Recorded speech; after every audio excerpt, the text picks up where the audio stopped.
반갑습니다. 플러스 경매 김수경입니다. 부산 아파트 경매 물건 안내 드립니다. 부산 해운대구 우동의 동백 제니스, 해운대 동백 두산이브즈 제니스 됩니다. 주상복합 아파트이고요. 오피스텔도 있고 그렇습니다. 총 2개동입니다. 총 2개동이고요. 이 아파트가. 그리고 사용 승인이 2019년 1월입니다. 다음 달이면 만 5년 되니까 아직은 신축 아파트입니다. 최고층이 46층입니다. 네, 경매 물건 이번에 46층 탑층 물건이 나왔습니다. 자, 같이 살펴보도록 하겠습니다. 자, 봅시다. 사건 번호는 해운대니까 부산 동부지원 관할입니다. 사건 번호는 2024 타경에 10137이 됩니다. 10137이 되고요. 그리고 102동입니다. 102동에 46층 중에 46층 탑층 물건이고요. 감정가는 8억 8천이고 한 번 유찰돼서 이번에 7억 4백입니다. 자, 전유 면적 보니까 84.64 되어 있습니다. 해당 아파트 같은 경우에는 전부 다 115입니다. 면적이 공급 면적 115제곱미터고요. A타입부터 E타입까지 있습니다. 경매 물건은 A타입입니다. 지금 8억 8천에서 유찰돼서 7억 4백이다. 자, 그러면 입찰할 때 여러분이 준비하실 입찰 보증금은 최저가의 7억 4백이 10%인 7,040만원입니다. 자, 그리고 낙찰되고 12월 23일 아닙니까? 낙찰되고 14일이 지나면은 언제까지 잔금 내세요? 하고 여러분에게 잔대금 납부 통지서를 발송합니다. 자, 그때 이제 잔금 마감 기한이 정해집니다. 낙찰받고 14일이 경과하면은 잔금은 납부 가능합니다. 그러니까 매각 허가 결정이 확정되면 잔금 납부는 가능하며 언제까지 내세요? 되는 겁니다. 우리 일반 중개 같은 경우에는 며칠 날 잔금합시다 이러잖아요. 경매는 언제까지 내세요? 하는 겁니다.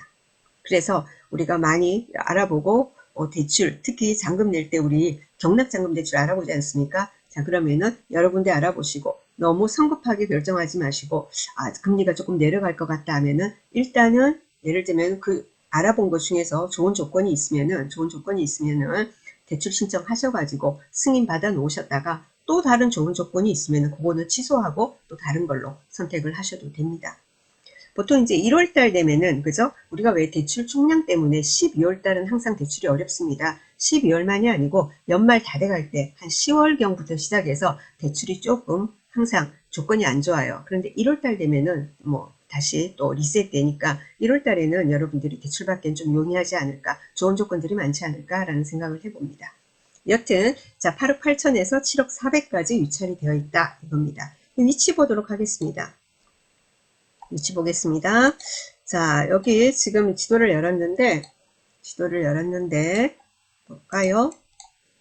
자, 여기 녹색 선이 2호선이다. 그래서 2호선, 부산 2호선 지나갑니다. 여기가 동백역이고요. 여기가 해운대역이다. 그래서 여기 해운대역입니다. 자, 그래서 여기 동백역을 중심으로 보도록 하겠습니다. 동백역 바로 옆에, 그래서 여기에요. 네, 동백 두산이브즈 제니스, 동백 제니스입니다. 가깝죠. 초역세권입니다. 그리고 동백역 남측으로 그래서 재건축 호재 때문에 늘 사람들이 쳐다보고 있는 몬테크 한번 해볼까 하는 아파트들. 예, 마리나 삼형제 있고 경동 마리나 그리고 경남 마리나 이런 식으로 있습니다. 그래서 자, 그리고 해당 물건 바로 남측으로는 베네시티입니다. 베네시티 밑으로는 옛날부터 지금도 구축임에도 불구하고 그죠? 좋아하시는 까멜리아도 있고요. 그리고 베네시티 옆쪽으로, 그러니까 해당 물건 남동측으로 경동제이도 이번에 경매권 나와서 안내 드렸죠. 네, 참고하시기 바랍니다. 오늘은 여기 동백 두산이브 제니스입니다. 자, 여기 동백 두산이브 제니스 보면은 물건이 동이 두 개가 있습니다. 두 개. 여기 101동이 있고 102동이 있습니다. 자, 경매 물건은 102동입니다. 102동입니다. 자, 102동 그러면 어떻게 됩니까? 하면은 요 라인이에요. 이겁니다. 3호 라인입니다. 탑층이고. 자, 그러면은 여기가 보니까 어떻게 됩니까? 남서, 남동 이렇게 됩니다. 그래서 남동과 남서를 끼고 있습니다. 거실이 양면창, 이면창입니다. 그래서 거실은 남동과 남서 쪽으로 다 양면으로 조망이 나옵니다. 개방감이 상당히 좋겠죠. 그래서 안방하고 거실이 남동, 그리고 작은 방들, 그리고는 거실, 주방 이런 쪽은 남서가 됩니다. 자, 이게 46층이고요. 자, 그런데 말입니다. 여기 한번 봅시다. 한신 휴플러스 보이고, 그리고는 경동 제이드 보이고, 아까 베네시티 보이는데, 자, 그러면 이게 조망이 나오려면은 해당 물건 46층입니다. 자, 여기 보니까 어떻게 되어 있냐면은 경동 제이드가 뭐냐면은 라인에 따라 다른데 46층, 47층 이렇게 되어 있습니다. 물론 102동은 43층까지인데 경동제이드 103동이 그러니까 여기 1, 2호 라인은 그죠? 여기가 47층 그리고 3, 4 라인은 46층으로 되어 있습니다. 자, 해당 물건 46층입니다. 한신 휴플러스는 그렇게까지 많이 높지 않을 거고요. 그리고 베네시티 같은 경우에는 보니까 여기가 36층까지 있고요. 36층, 38층 이런 식으로 층이 됩니다. 자, 그래서 뭐냐면은 이게 46층이고 경동제이드가 여기 47층이에요. 그래서 완전히 확 트이는 그죠? 그런 파노라마 조망은 조금 어렵지 않겠나. 물론 제가 올라가서 보진 않았습니다. 근데 그렇지 않겠나라는 생각이 듭니다. 이게 46층, 여기 46층, 그리고 여기가 두 개가 뭐예요? 47층. 그러니까 사이 조망이나 이쪽으로는 조망이 충분히 될 것 같아요. 여기 이제 30몇 층이니까. 그래서 근데 여기까지 치고 딱 달맞이까지 파노라마 조망 이렇게는 단언할 수는 없을 것 같습니다. 제 생각입니다. 가서 관심이 있으신 분들은 거기 저는 경매를 하는 사람이고 그래서 경매 물건 권리 분석을 하면서 물건이 어떨 건지를 제가 지도를 보면서 분석을 해드리는 거고 해당 물건에 대해서 조망이나 여러 가지 장단점은 해당 공인중개사, 해당 지역의 공인중개사를 통하시는 게 가장 올바른 정보를 받을 수 있습니다. 시세도 마찬가지예요. 네이버 같은데 매물이 올라와 있다 해도 실제로 가보면은 뭐죠? 조율이 가능한 급매 물건도 있을 수 있고 그렇습니다. 자, 그러면은 위치는 우리가 봤고요. 그러면 시세 한번 보도록 하겠습니다. 시세 볼게요. 자, 115A 타입입니다. 115A 타입. 그래서 아까 말씀드렸다시피 이렇게 침실 2개, 여기가 현관이에요. 들어가면 이렇게 2개, 그리고 거실, 이게 남서가 되고, 그리고 안방, 그리고는 거실, 이거는 남동이 된다. 그래서 거실은 이면창으로 개방감은 참 좋을 것 같다. 생각이 들어요.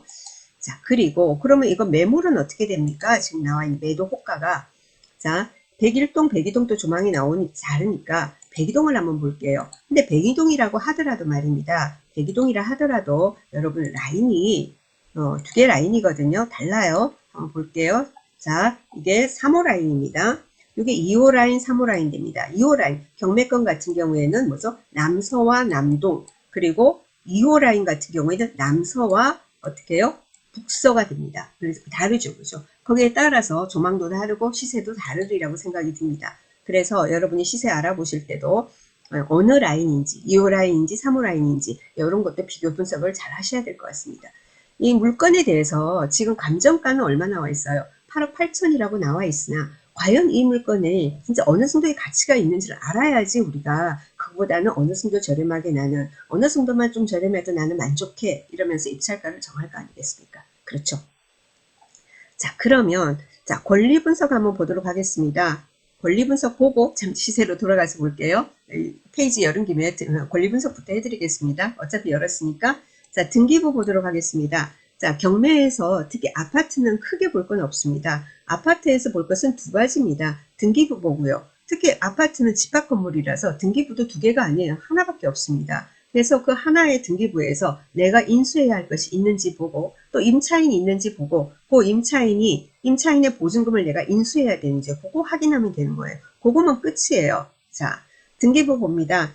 2019년 5월 31일 날 소유권 이전됐습니다. 자, 그리고 또 뭐냐면은 그날 전세권 등기가 됩니다. 전세권 등기가 됩니다. 자, 그 금액은 3억 9천이라고 합니다.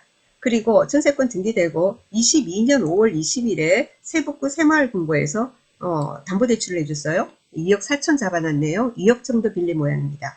그 다음 22년 10월 13일 날 개인 근저당 또 들어옵니다. 자, 이렇게 되어 있어요. 자, 그러면 말입니다. 원래는 우리가 왜 등기부 권리 분석을 할 때 말소 기준 권리를 찾습니다. 말소 기준 권리가 될 수 있는 것은 저당, 근저당, 압류, 가압류, 담보가등기, 경매 개시 등기 그렇습니다. 자, 그렇다면 22년 5월 20일의 근저당 여기가 말소 기준 권리가 됩니다.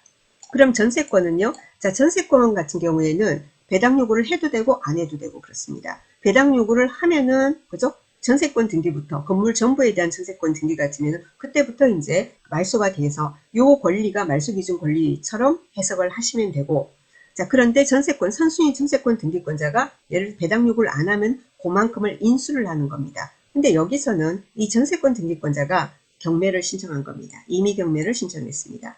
자, 그렇게 되니까 그러니까 인수할 건 없어요.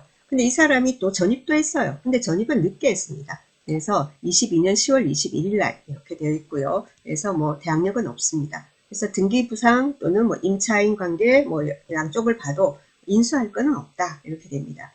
자, 그리고 또 이 사람이 나중에 낙찰, 뭡니까? 우리가 낙찰받고 잔금 내면은 어떻게든 배당을 받게 되겠죠. 자, 그러니까 명도하기도 상당히 수월할 것으로 보입니다. 그래서 시세조사만 잘 하시고 여러분, 이거는 입찰하면 되는 물건으로 보입니다.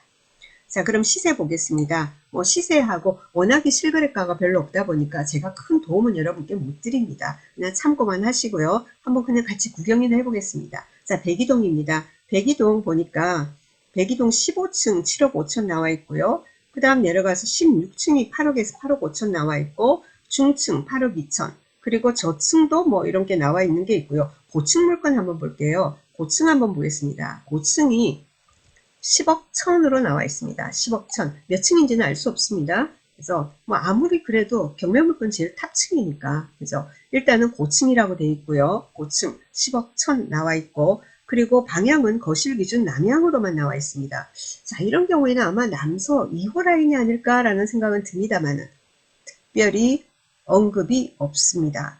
자, 그리고 그 다음에 또 고층이 10억 5천이 있습니다. 10억 5천짜리. 10억 5천짜리는 한번 보겠습니다. 10억 5천 같은 경우에도 남향, 거실 기준 남향이다 이렇게만 나와 있고요. 하하, 그 다음에 10억 5천 내려가고요. 그 다음에 한번 볼까요? 11억 5천짜리 있습니다. 11억 5천짜리는 어떻게 해요? 거실 기준 이거는 남서향이다 라고 이렇게 나와 있고 2호 라인입니다. 그래서 12억짜리 있습니다. 12억짜리. 자, 12억짜리는 어떻게 방향이 거실 기준 남동향이다. 경매하고 같은 물건입니다. 자, 이런 식으로 지금 호가는 나와 있습니다. 그럼 실거래가는요? 실거래가 봅시다. 실거래가가 제대로 없어요. 24년 9월달, 최근에 24년도는 24년 9월달 돼 있습니다. 24년 9월달, 얼마 안 됐네요? 9층. 몇 호 라인인지는 알 수 없어요. 2호인지 3호인지 알 수 없고, 그리고 뭐 전세 안건인지 기타 세부 조건은 알 수 없으나, 9층이 6억 9천으로 나와 있습니다. 그리고 다른 타입의 실거래가도 같이 한번 살펴보도록 하겠습니다. 근데 뭐 실거래가는 제가 아니더라도 여러분들도 뭐 다, 그죠? 뭐 호갱노누나 아실 앱 들어가시면 된다, 그죠? 실거래가 볼게요. 실거래가 아까 맞지 않습니까? 이거 A타입은 6억 9천, 9층이. 그 다음 D타입입니다. D타입이 몇 건이 있네요. D타입 보니까 어떻게 해요? 36층인데 7억 4천으로 나와 있습니다. 그 다음에 12층 말입니다. 12층이 또 7억 4천.